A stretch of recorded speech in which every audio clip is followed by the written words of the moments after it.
전쟁터는 새로운 기술이 가장 먼저 적용되는 곳이기도 합니다.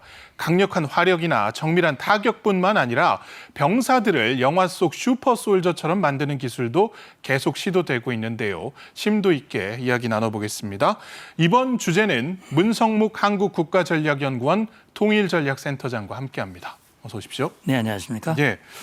영화로만 만나왔던 슈퍼솔저가 네. 좀 엇비슷하게 좀 가능해지는 세상이 된 것 같습니다. 대표적인 기술이 이제 외골격 로봇 그리고 개인 비행이 가능한 제트팩이라고요. 네. 그러니까 그 마블 영화 아이언맨을 보면 그 주인공이잖아요. 토니 스타크입니까? 첨단 슈트를 개발해서 착용을 해가지고 네. 초인적인 그런 능력을 보이고 있거든요. 자유자재로 비행도 하고 그다음에 뭐 발로 차서 이제 자동차도 넘어뜨리고. 예. 근데 사실은 현실 속에서 그 정도까지 하기는 좀 어려운 건데 말씀하신 대로 이걸 현실화시키는 현실판 아이언맨 슈트가 지금 진행자님께서 말씀하신 대로 이 제트팩하고 외골격 로봇입니다. 예. 이걸 이제 실현하고 있는데 제트팩이라고 하는 것은 개인형 비행 장비 장치죠. 그러니까 동력 아주 작은 소형 동력원을 가지고 추진기를 이용을 해서 사람을 날게 만드는 네. 그게 이제 제트팩이라고 할 수 있다면 예.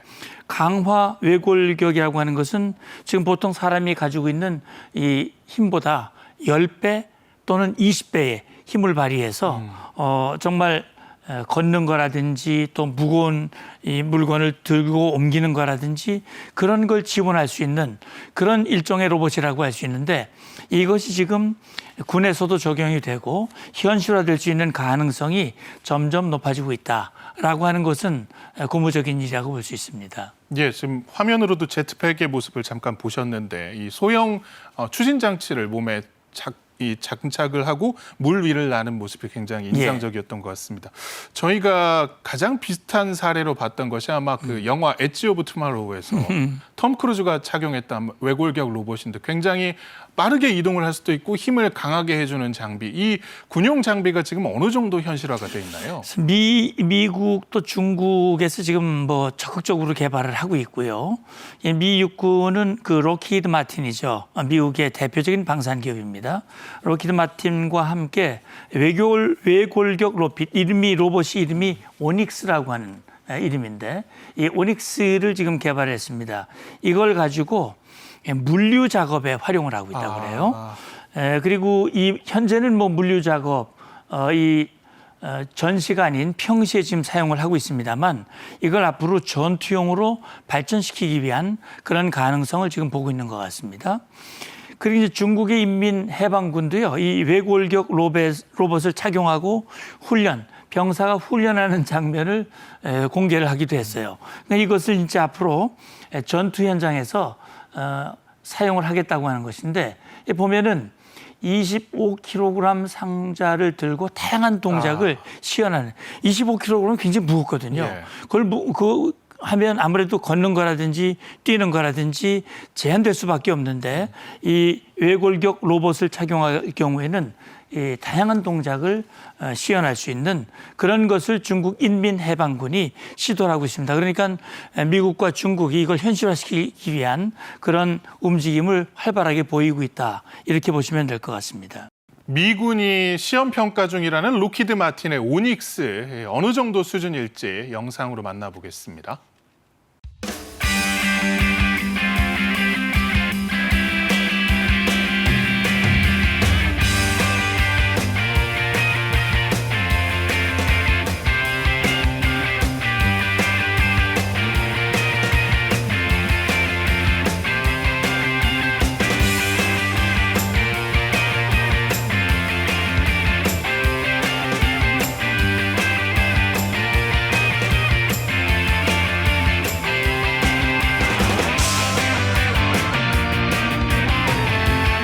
실제로 이 군대에서 외골격 로봇이 전력화가 된다면 전투라든가 훈련 등에서 어떤 방면으로 쓰이게 될까요?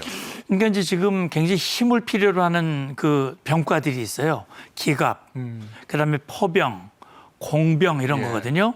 이게 이제 기갑 같으면은 이 궤도 무한 궤도가 있지 않습니까? 전차. 근데 그 무한 궤도를 이렇게 교환하고 그런 걸 해야 되거든요. 예. 얼마나 무겁습니까? 포병은 무거운 탄약을 또 장착을 해야 되는 그런 일이 있어요. 그리고 공병 같은 경우는 그 교량을 만든다든지 장애물을 제거한다든지 힘을 필요로 하는 그런 이제 병과들인데, 그러니까 이 무거운 장비를 운반하고 기갑 장비를 수리하고 이럴 때 이제 사용을 할 수가 있는 네. 것이고, 그다음에 중화기, 다시 말하면 아까 이제 포병 말씀을 드렸는데 이 사격을 도와주는 장치를 할 수 있는데, 보통 보면 사격 해보셨겠습니다만 사격을 해보면 이게 흔들리는 걸 막아야 되거든요.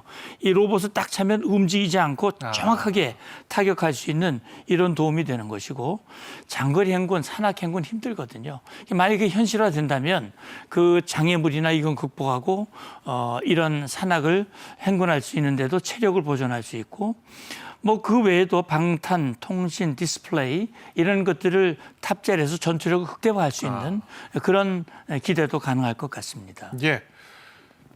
자, 군용이 아니어도 이미 다방면에서 이 웨어러블 로봇이 사용이 되고 있다고요. 예, 그런 것 같습니다.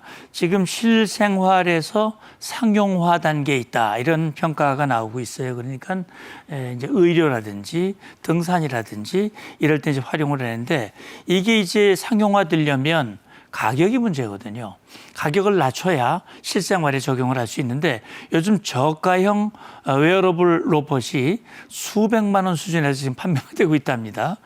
국내 기업 그 이 로보틱, 위 로보틱스라고 하는 그 기업에서 국산 로봇 보행 보조 로봇, 그 윈S라고 얘기를 합니다. 네. 이 윈S라고 하는 것을 개발했는데 이게 가격이 279만 원이니까 뭐 웬만하면 이 사용이 가능하겠다라는 생각이 드는데, 이게 보니까 4가지 모드가 있다고 합니다. 보행 때 보조할 수도 있고, 운동에도 사용할 수 있고, 등산에도 사용할 수 있고, 여러 가지 보조를 하는데, 예를 들어서 계단 내려오기 어려운 분들 있잖아요. 이 착용을 하면 계단을 비교적 가볍게 내려오고, 올라가는 것도 마찬가지고, 이런 식으로 해서 웨어러블 로봇이라고 하는 것이 이미 이제 상용화, 실생활에 적용이 되고 있다라고 하는 이야기들을 듣고 있습니다. 예.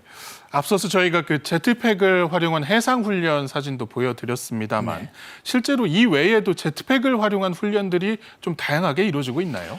이게 아까 보신 게 이제 2021년 영상이라고 그래요. 그게 이제 영국 왕립 해병대의 해상 훈련 모습이랍니다. 그러니까 한 병사가 제트팩을 착용을 하고 날았지 않습니까? 네.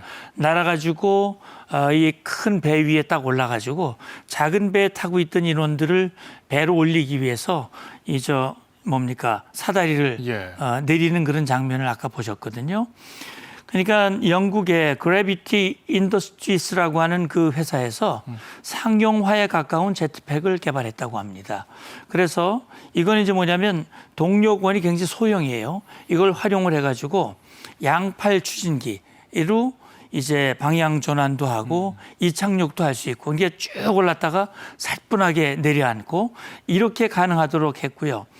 그래서 지금 아까 그 화면에서 보셨듯이 영국 해병대가 승하선 훈련, 사실 이 해병대는 일단 상륙을 위해서 이동을 해야 되니까 이럴 때 이제 사용을 했다고 그래요. 그래서 제트팩을 이용을 한 착륙, 함선 이런 것들을 훈련하는 모습들이 지금 조금씩 발전을 하고 있는 것 같습니다.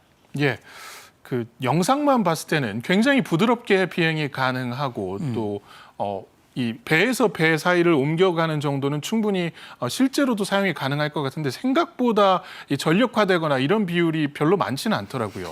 예, 그러니까 이제 아이언맨에서 나오는 그 슈트 같은 경우 제트팩이죠. 그 나오는 제트팩은 이게 이제 아주 소형 원자로, 소형 원자로를 착용을 해가지고 가니까 에너지가 무한대로 들어가는 거 아닙니까? 보통 그 핵추진 잠수함, 핵추진 항공모함 같은 경우는 뭐 그냥 무한대로 가는데, 만약에 그게 개발될 수 있다면 문제가 해결되겠죠. 그런데 지금 뭐냐면 말씀하신 대로 이 제트팩은 날아갈 수 있는 거리가 한정되고요. 그다음에 어떤 경우에는 굉장히 소음이 크단 말이죠. 그러니까 이게 작전에서 활용하려면 소리가 나면 안 되거든요. 그리고 연료 탑재량이 한계가 있기 때문에 가장 중요한 건 비행 거리입니다. 그래서 예. 요즘 드론도 이제 그 큰 문제이고, 그래서 그리고 또 한 가지 문제하면 이게 동력원이나 추진기가 먼저 고장이 나면 떨어져 버리거든요. 그러면 이 안전에도 문제가 될 수 있기 때문에 아직은 실제 실전에서 활용하는 거는 좀 제한이 되고 있는 것 같아요. 훈련 때는 예. 뭐 사용을 합니다만 이게 아마 실전에 되려면 그런 제가 말씀드린 그런 문제들이 좀 해결이 돼야 될 것 같습니다. 해상에서 훈련을 하는 이유도 아마도 이런 추락에 대비한 모습인 것 같기도 예, 합니다. 그렇습니다. 네. 자, 저희가 대표적으로 소개해드린 기술이 이제 제트팩하고 외골격 로봇인데 이 외에도 이 병사들의 전투력을 높이기 위한 기술들 어떤 것들이 있을까요? 예, 그러니까 이제 전장에 가면 잠이 문제거든요. 저도 뭐 과거에 지휘관을 할 때 야간 훈련 같은 거 하면 잠을 제대로 못 자거든요. 그럼 전투력이 떨어지는 겁니다.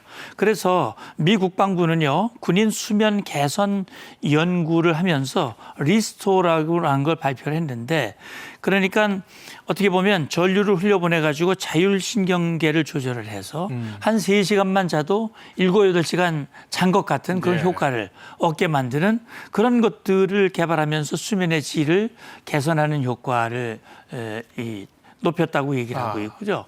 지금 이제 우크라이나가 러시아와 전쟁을 벌이고 있잖아요. 많은 부상자들이 발생하고 있거든요.